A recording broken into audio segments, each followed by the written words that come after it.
کل میدان محشر میں جب ہم سے پوچھا جائے گا کہ محبت رسول کا ثبوت کیا ہے، ہم کیا ثبوت پیش کریں گے؟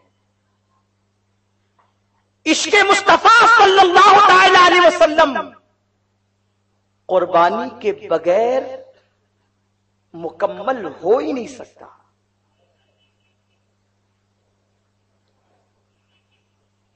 جب تک کہ قربانی نہ دو گے عشق مصطفیٰ کی لذت حاصل نہیں کر سکتے، اور جس دن قربانی دے کر عشق کی لذت مل گئی، خدا کی قسم پھر کچھ اچھا ہی نہیں لگے گا، اسی میں مزہ آئے گا۔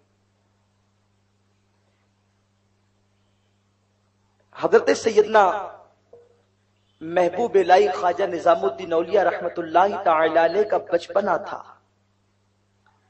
مدرسے سے گھر لوٹ رہے تھے، آواز آئی نظام عاشق بنو گے یا محبوب بنو گے؟ ایک سوال تھا عجیب، اور ننھے سے ذہن میں اس کی کوئی گنجائش نہیں تھی۔ گھر گئے، ماں سے کہا ماں میں مدرسے آتا جاتا ہوں تو مجھ سے پوچھا جاتا ہے عاشق بنو گے کہ محبوب بنو گے؟ ماں کیا جواب دوں؟ ماں نے کہا بیٹے یہ جواب کوئی معمولی جواب نہیں ہوگا، اگر جواب دینا ہے تو ہمارے گھر کے کونے پر، گلی کے کونے پر، نکڑ پر ایک دیوانہ، ایک مجذوب بیٹھتا ہے، بیٹا جا اسی سے پوچھ کہ جواب کیا دینا ہے۔ محبوب الہی ننھے سے بچے تھے، بدایوں شریف کی سرزمین تھی، وہاں پر آپ کا بچپنا گزر رہا تھا۔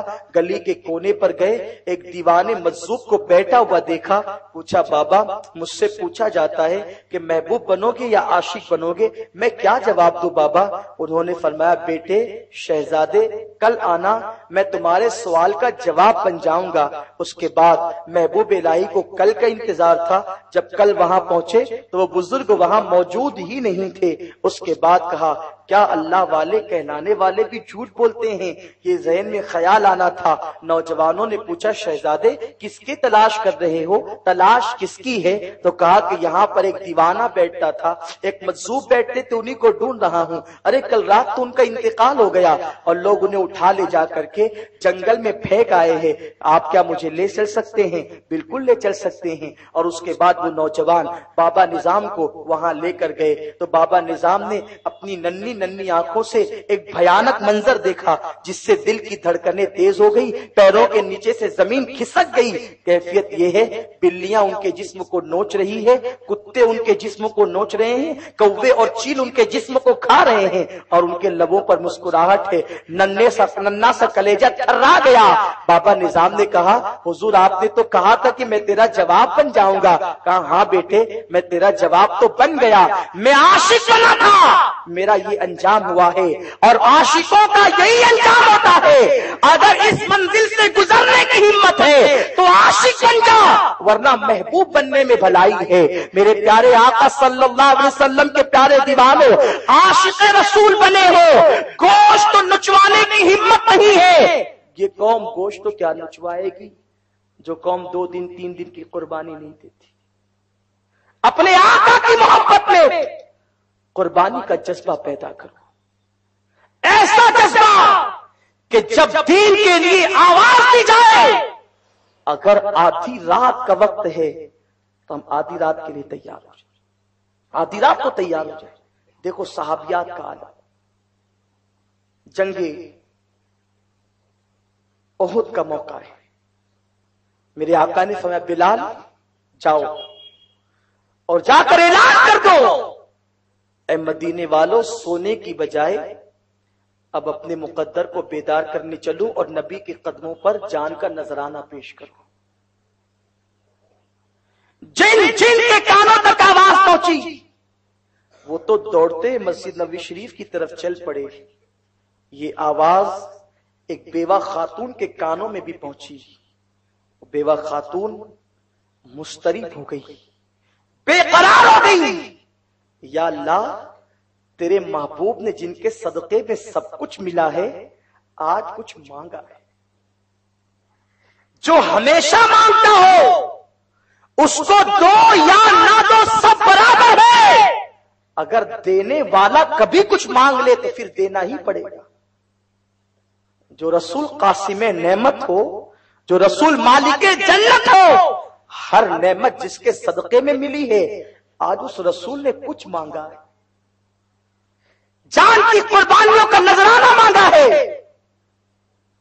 میرے پاس کوئی جوان بیٹا نہیں تھا کہ میں رسول کی بارگاہ میں پیش کر دوں اور اسی احساس میں اس کی آنکھ سے آنسو نکلنے لگے، روتے روتے ہچکیاں بن گئی. پاس میں ننھا سا بچہ جس کی عمر 6 یا 7 سال کی ہوگی سو رہا تھا. ماں کے رونے کی آواز سن کر کے بیدار ہو گیا. کہا ماں کیوں رو رہی ہو؟ ماں نے کہا بیٹے تو میرے درد کو سمجھنے کی استطاعت نہیں رکھتا، تو میرے درد کو نہیں سمجھ سکتا. کہا نہیں ماں مجھے بتاؤ تم کیوں رو رہی ہو؟ کیا تمہیں بھائی کی یاد آ رہی ہے؟ کیا تمہیں ابا کی یاد آ رہی ہے؟ پھر تم کیوں رو رہی ہو؟ اللہ اکبر. ماں نے کہا بیٹا میرا درد یہ نہیں ہے، تو میرے درد کو نہیں سمجھ سکتا. ماں نے کہا بیٹے سو جا. اتنے میں بچے نے کہا ماں یہ کیسے ہو سکتا ہے کہ میری ماں راتوں کی تنہائیوں میں روتی رہے اور میں اطمینان سے سوتا رہوں؟ نہیں ماں میں نہیں سو سکتا جب تک کہ تم مجھے یہ نہ بتاؤ کہ تمہارے رونے کی وجہ کیا ہے اور میں تمہارے آنسوؤں کو دور نہ کر دوں، اس وقت تک میں نہیں سو سکتا. ماں نے کہا بیٹا ابھی بلال کی آواز میرے کانوں میں آئی، ہمیشہ عطا کرنے والے رسول نے آج جانوں کا نذرانہ مانگا ہے، آقا مانگ رہے ہیں، میرے سرکار کی مانگ تو پوری کرنا ہی ہوگی. اگر جوان بیٹا ہوتا تو شہادت کا دولہا بنا کر بھیج دیتی، اگر تیرے ابا ہوتے انہیں شہادت کا دولہا بنا کر بھیج دیتی. بیٹا نہ تیرے والد ہیں نہ تیرا بھائی ہے، میرے پاس کوئی جوان جان نہیں تاکہ میں اپنے آقا کے قدموں پہ قربان کر دوں. اللہ اکبر. جیسے ماں نے یہ جملہ کہا بیٹے نے کہا ماں اگر تیرے پاس جوان قربانی نہیں تو ننھی قربانی تو میری شکل میں موجود ہے نا ماں، مجھے تو تم پیش کر سکتی ہو. ماں نے جب یہ جملہ سنا ماں کا اضطراب دور ہو گیا. صبح کا انتظار ہونے لگا. جیسے صبح نمودار ہوئی ماں نے ننھے سے بچے کی انگلی پکڑی اور اس کے بعد اسے اپنی انگلی پکڑانے کے بعد مسجد نبوی شریف کی طرف روانہ ہو گئی. مسجد کے دروازے پر پہنچی تو عجیب منظر تھا. قربان جائیں وہ کیسے عظیم لوگ تھے جن کے بارے میں اللہ تبارک و تعالیٰ نے بیان فرمایا ہے کہ اللہ اکبر وہ اللہ کی راہ میں قتل بھی ہوتے ہیں اور قتل بھی کرتے ہیں، جان بھی دیتے ہیں جان بھی لیتے ہیں. اپنا اساسہ حیات اپنا سرمایہ حیات اللہ کی راہ میں جو داؤ پر لگا دیتے ہیں اور ان کی جانیں ہیں پھر اللہ نے انہیں جنت کے بدلے خرید لیا ہے. میرے پیارے آقا صلی اللہ علیہ وسلم کے پیارے دیوانوں، جب ماں نے اپنے بچے کو مسجد نبوی کے دروازے پر لے کے کھڑا کیا تو مجاہدین بڑھ بڑھ کر اپنے آقا کی بارگاہ میں جان کے نذرانہ پیش کرنے کی باتیں کر رہے تھے. مصطفیٰ جان رحمت کی بارگاہ میں ان کے قدموں پر جانثاری کے وعدے کر رہے تھے، عہد و پیمان ہو رہے تھے. میرے سرکار کی نگاہیں نبوت دروازے کی طرف اٹھتی ہے اور آقا فرماتے بلال ذرا دیکھو تو صحیح یہ خاتون کیوں آئی ہے. اللہ اکبر.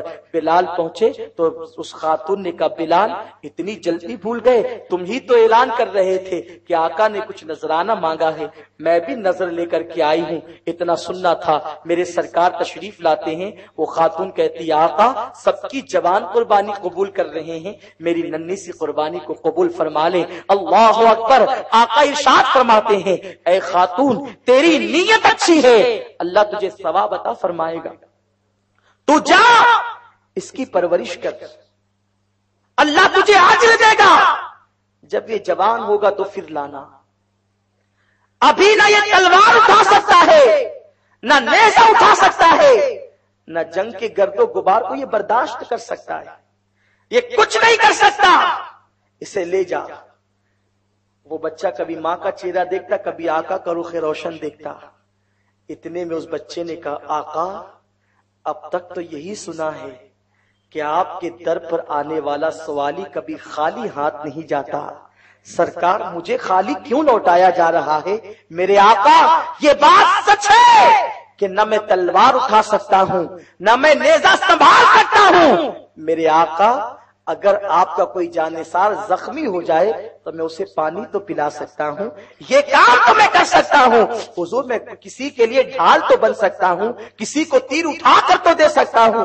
آقا مجھے آپ اپنے در سے خالی نہ بھیجیں۔ میں آپ سے پوچھنا چاہتا ہوں، یہ جذبات بچے کے دل میں بھر دیا گیا تھا، بچوں کے خون کے ایک ایک قطرے میں نس نس میں یہ جذبہ تھا کہ ہر چیز اپنے نبی کے قدموں پہ قربان کر دو، جب بھی دین آواز دے لبیک کہتے ہوئے دوڑ جاؤ۔ جب تک کہ مسلمانوں کا یہ جذبہ تھا، اس وقت تک مسلمان معیشت کا معاملہ ہے تو کامیاب تھا، معاش کا معاملہ ہے تو کامیاب تھا، تہذیب کا معاملہ ہے تو کامیاب تھا، تمدن کا معاملہ ہے تو کامیاب تھا۔ اس کے پیر میں کانٹا چبھتا اور اللہ کی مدد آ جایا کرتی تھی، اللہ کی رحمتیں بلائے لیتے ہوئے نازل ہو جایا کرتی تھی۔ مسلمانوں کا جب تک یہ حال رہا، مسلمان ہر مقام پر کامیاب رہا، اور جب سے حال یہ ہوا اپنا اپنا دیکھو، جو دل میں آئے وہ کرو، پھر پڑے رہ گئے، اللہ کی رحمتیں روٹھ گئی۔ آج رحمتیں آتی نظر نہیں آتی، رحمتوں کا نزول ہوتا ہوا نظر نہیں آتا، ورنہ اللہ اکبر کیا جذبات ہے، کیا عرض کروں، کیا قربانیاں دی گئی۔ خواجہ غریب نواز سے پہلے ایک بزرگ ہندوستان تشریف لائے تھے، سلطان محمود غزنوی کے بھانجے حضرت شاہ عبد الرحمان غازی جن کا نام ہے۔ ودربھ کی سرزمین پر ان کا آستانہ ہے۔ حضرت سیدنا مسعود سالار غازی کے خالہ زاد بھائی ہیں اور محمود غزنوی کے حقیقی بھتیجے۔ کیوں آئے تھے ہندوستان؟ دین کی مدد کا جذبہ کیا تھا؟ ایک شخص حج کے لیے جا رہا تھا اور ہندوستان کی زمین سے وہ حج کے لیے گزر رہا تھا، کسی طرح ایسا ہو گیا ہوگا، اس کی ایک بیٹی کو یہاں کے بادشاہ نے چھین لیا اور چھیننے کے بعد اسے مارا اور اس کے ہاتھ بھی کاٹ دیے۔ یہ جان بچا کر بھاگا، جب بھاگا تو یہ اس وقت غزنی کی سرزمین پر پہنچا وہ بندہ کہ شاہ عبد الرحمان غازی اپنے نکاح کی تیاری کر رہے تھے۔ کل کی صبح نکاح تھا اور آج کی دوپہر میں وہ پہنچا تھا۔ اس کے کٹے ہوئے ہاتھ کو دیکھ کر نوجوان 18 سال کے غازی عبد الرحمان نے کہا، بھائی تیرے ہاتھ کٹے کیوں ہیں؟ اس نے کہا، تم جیسے نوجوان عیش و آرام کا انتظام کر رہے ہیں اور ہماری بچیاں کافروں کے قبضے میں ہم دے کر اور ہاتھ کٹوا کر آئے ہیں، ہے کوئی اللہ کے دین کی مدد کرنے والا اور اسلام کی آبرو کو بچانے والا؟ حضرت غازی عبد الرحمان کہتے ہیں، اے لوگوں شادی کی تیاری ختم کی جائے اور سارے مجاہدین ابھی تیار ہوں، ہم سورج غروب ہونے سے پہلے پہلے روانہ ہو جائیں گے۔ آپ ذرا سوچو تو صحیح، شادی کہتے کسے ہیں؟ نکاح کہتے کسے ہیں؟ انسان شادی کی تیاریاں لوگوں کے درمیان بہت دیر میں کرنا شروع کرتا ہے، اصل میں ایک نوجوان اسی دن سے شادی کا پلان تیار کرتا ہے جس دن وہ سن بلوغ کو پہنچتا ہے، جس دن وہ بالغ ہوتا ہے۔ جیسے ہی وہ جوانی کی دہلیز پہ قدم رکھتا ہے، اس کے دلوں کے اندر تمنائیں انگڑائیاں لیتی ہے، منصوبے بنتے ہیں، پلان تیار ہوتے ہیں۔ مگر مارے مسلمان، تیری عظمتوں کے کیا کہنے، تیری شان کے کیا کہنے؟ اللہ اکبر۔ غازی عبد الرحمان کہتے ہیں، سورج غروب نہ ہوگا کہ ہم غزنی چھوڑ دیں گے اور اس کے بعد اپنی ماں کو لے کر کے اور فوج کو لے کر کے کل کی شادی ملتوی کر کے آپ روانہ ہوتے ہیں، ہند کی زمین پر تشریف لاتے ہیں۔ لانے کے بعد فوج اتنی تھک چکی تھی، پسماندہ ہو چکی تھی کہ تیزی کے ساتھ لوگ کٹ رہے تھے۔ نگاہیں آسمان کی طرف اٹھی، مولا شادی چھوڑ کر کے آیا ہوں پھر بھی کامیابی نہیں ملتی۔ ندائی عبد الرحمان، تیرا امتحان ہے، تو جان بچانے کے لیے جنگ کر رہا ہے یا سلطنت حاصل کرنے کے لیے کر رہا ہے یا شہادت کے لیے میرے لیے کر رہا ہے؟ غازی عبد الرحمن نے کہا مولا سب تو تیرے لیے ہے. کہا اگر میرے لیے ہے تو اپنی گردن اپنے ہاتھ سے نکال کر اپنی ماں کی گود میں ڈال دے. اللہ اکبر. غازی عبد الرحمن اپنی تلوار سے اپنی گردن اتارتے ہیں، ماں کی گود میں ڈال دیتے ہیں. جب ماں کی گود میں ڈالا، ماں نے اپنے اس دولہا کی گردن اپنے ہاتھ میں اور اپنی گود میں لی. عجیب سما تھا. اور اس کے بعد پھر کیا تھا؟ جن کی گردنیں کٹ جاتی ہے وہ زمین پہ گر جاتے ہیں، مگر غازی عبد الرحمن نے اپنے ہاتھ سے گردن کاٹی، ماں کی گود میں دی اور گھوڑے پر بغیر سر کے جنگ کرتے رہے. اسی جنگ کی آڑ میں بادشاہ نے دیکھا ارے یہ بغیر سر کا کون جنگ کرتا ہے. اس وقت پوری رعایا کے ساتھ وہ اسلام کا کلمہ پڑھ کے مسلمان ہو جاتا ہے. حضرت غازی عبد الرحمن دولہا، آج بھی آپ کا مزار دیکھ کر یوں لگتا ہے جیسے کوئی دولہا آرام کر رہا ہے. یہ جذبہ تھا، یہ قربانی تھی. اگر سر مانگ لیا گیا تو سر دے دیا، اور یہاں وقت نہیں دے سکتے. اتنی تمہید کے بعد میں ضرور یہ کہوں گا کہ آپ سمجھ گئے ہوں کہ میں کیا کہنا چاہتا ہوں.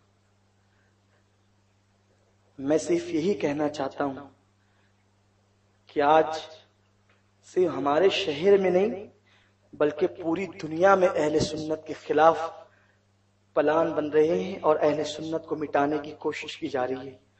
اس کے لیے ہم سب کی ذمہ داری ہے کہ ہم سب مل کر سارے سنی متحد ہو کر اپنے مذہب حق اور مسلک حق کے لیے محنت کریں.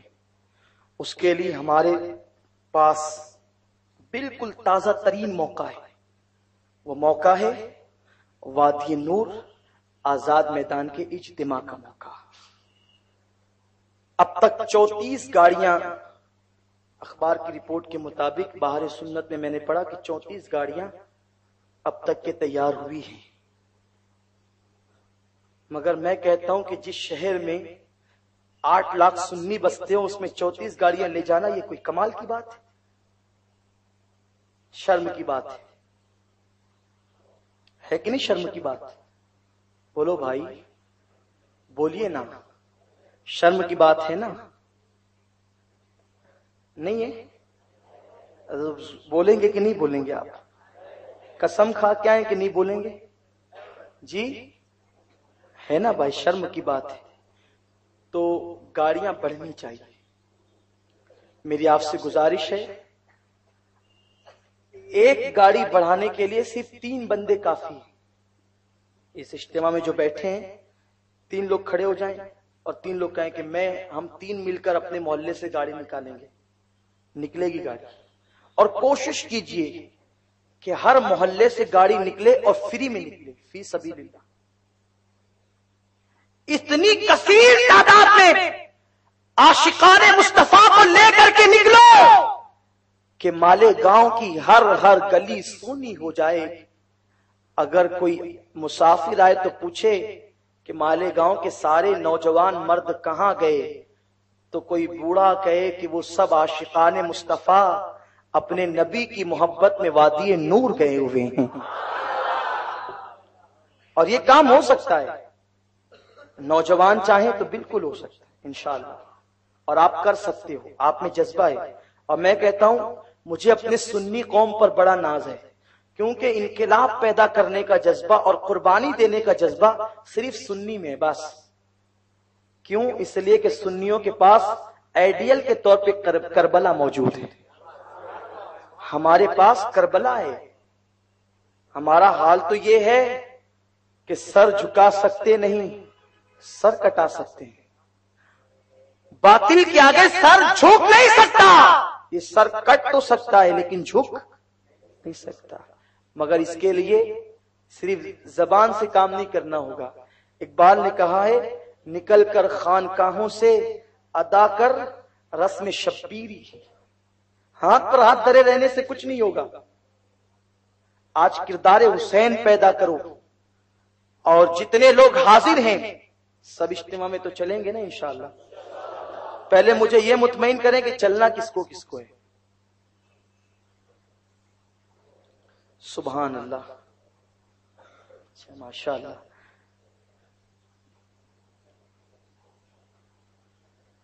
اللہ آپ سب کو برکت عطا فرمائے. آپ نے ہاتھ اٹھایا، اللہ تعالیٰ اٹھے ہوئے ہاتھوں کی لاج رکھے.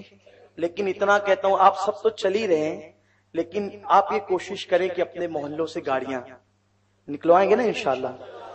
اب آپ جب یہاں سے جائیں گے تو کل سے آپ ایک سرگرمی دیکھیے. آپ ایک کام کریں، 22 گھنٹہ آپ اپنا کام کریں.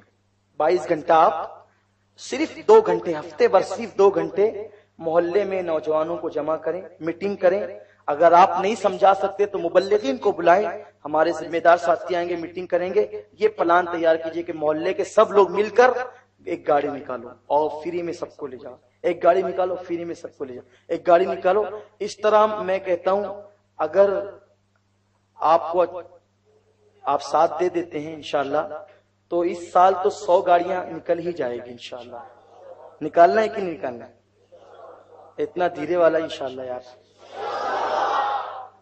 میں سوچتا ہوں کبھی کبھی، یا اللہ ہم لوگ کربلا میں ہوتے تو کیا کرتے، کیا کرتے. بہرحال جو جیسا رہتا ہے اس کو ویسے ساتھی ملتے ہیں. ہم جس لائق تھے اس زمانے میں پیدا کیے گئے. بہرحال ہوتے تو اچھا ہوتا. یہ نامرادی کے دن مقدر میں لکھے ہوئے تھے، اس لیے اس زمانے میں پیدا ہوئے. لیکن بہرحال میری آپ سے گزارش یہ ہے کہ آپ سب اپنے 2 گھنٹے کی قربانی روز دے کر، ابھی ہمارے پاس پورے 8 دن ہے انشاءاللہ. آج 8 دن اسی وقت عاشقان رسول کا قافلہ روانہ ہوگا انشاءاللہ. سرکار کے غلام جائیں گے. اور آپ نے دیکھا کہ جس وقت عملنیر میں اجتماع تھا، تمام سنیوں نے کوشش کی. کتنی 112 گاڑیاں گئی تھی. 112 گاڑیاں عملنیر کے لیے نکل سکتی ہے تو بمبئی کے لیے تو 100 نکل سکتی ہیں. لیکن کوشش ہم نے کرنی. اگر کوشش کر لیتے ہیں تو انشاءاللہ کامیاب ہوں گے. اور آپ کو بتاؤں اس کا اجر کیا ہے. جو ایک قدم اللہ کی راہ میں چلتا ہے، اللہ اسے 1 سال کی عبادت کا ثواب عطا فرماتا ہے.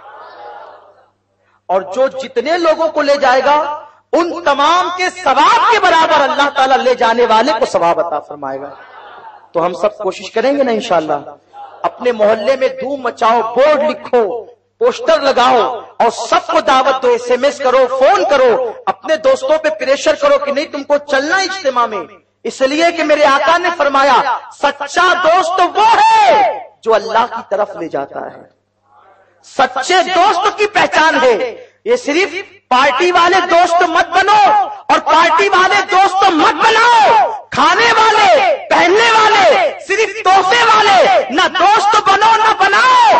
اگر دوست بنو تو اللہ سے ملنے والے اور رسول سے ملانے والے بناؤ. اگر ایسے دوست بنے تو آپ کا جینا بھی کامیاب ہے اور آپ کا مرنا بھی کامیاب ہے. اور وہ دن دور نہیں کہ انشاءاللہ اگر ہم سب مل کر کوشش کریں گے تو اس زمین پر وہ انقلاب پیدا ہوگا. اور وہ دن آئے گا جو زمانہ مولانا اسحاق کے دور کا زمانہ تھا، پھر وہی زمانہ ہوگا. ہر گھر سے آواز آئے گی الصلاۃ والسلام علیک یا رسول اللہ. ہر گھر سے آواز آئے گی مصطفیٰ جان رحمت پہ لاکھوں سلام. ہر گھر سے آواز آئے گی اے شہین شاہ مدینہ الصلاۃ والسلام. تو میں امید کرتا ہوں ہمارے جوان محنت کریں گے انشاءاللہ. اللہ کے دین کی مدد کے لیے سب محنت کریں گے انشاءاللہ. گاڑیاں نکلوائیں گے انشاءاللہ. دوستوں کو دعوت دیں گے انشاءاللہ.